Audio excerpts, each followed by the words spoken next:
just hurt you. They studied you, got close to you, earned your trust, and still chose to break you.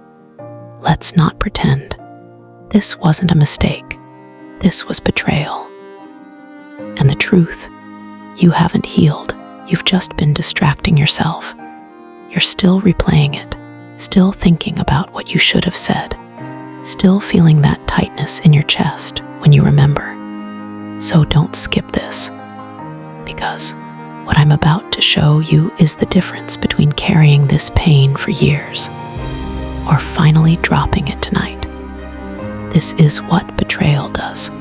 After betrayal, something changes inside you. You become guarded. You question people. You hesitate to open up again.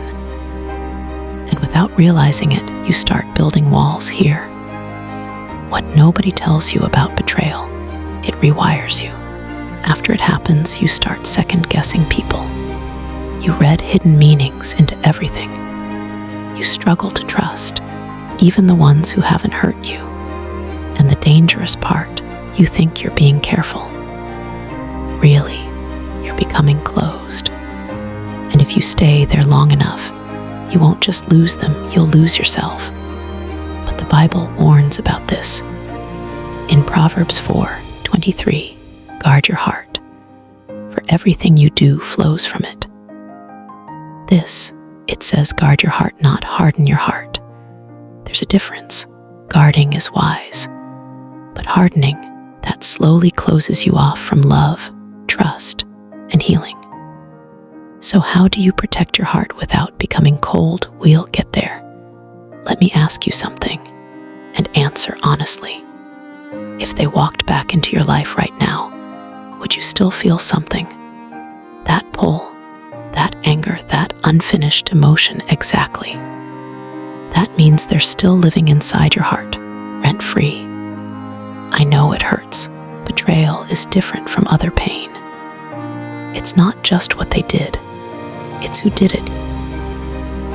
You trusted them. You opened your heart. You believed they wouldn't hurt you, but they did. And now you replay the memories. You question yourself. You wonder, why me? Sometimes the pain turns into anger. Sometimes it turns into silence. And sometimes it turns into loneliness. You may even feel like no one understands. But hear this, God saw everything, every tears, every sleepless night, every moment you felt abandoned. He saw it, and He hasn't forgotten you. Why God allowed it? You may be asking, why did God allow this to happen to me? But here's the uncomfortable truth. God didn't expose them to hurt you. He exposed them to free you. Because if they stayed, they would have done worse. Some people don't leave your life because you're not enough. They leave because they're not aligned with where God is taking you. And betrayal is just the truth revealed late. Here's a truth that's hard, but powerful. God doesn't waste pain. In Genesis 50:20, Joseph said, "You intended to harm me, but God intended it for good." Joseph was betrayed by his own brothers, sold, forgotten, lied about, but God used that betrayal to position him for purpose. This doesn't mean what happened to you was good. It means God can bring good out of it. But there's something that can block that healing, something many people hold on to without realizing it. It's a hidden trap we don't notice. That thing is unforgiveness. And I know it feels justified because they hurt you. But the Bible is clear. In Ephesians 4:31-32, get rid of all bitterness, be kind and compassionate, forgiving each other. Why? Because bitterness doesn't stay small. It grows, it shows up in your thoughts, your reactions, your future relationships. And slowly, it keeps you tied to the pain. You're not just hurt, you're offended. And offense feels justified because they did you wrong. But here's the trap. As long as you hold on to that offense, you stay connected to them, not physically, but emotionally, spiritually, mentally. They move on, but you're still carrying what they did. You say, "I'll never forgive them." But what you really mean is, "I don't want to feel this pain again." That's valid, but unforgiveness doesn't protect you. It poisons you slowly. It shows up as sudden anger, emotional shutdown, trust issues, silent resentment, and eventually you become someone you don't recognize. So how do you forgive when it still hurts? Not pretend, not ignore, but truly release it. Stay with me. What forgiveness really is.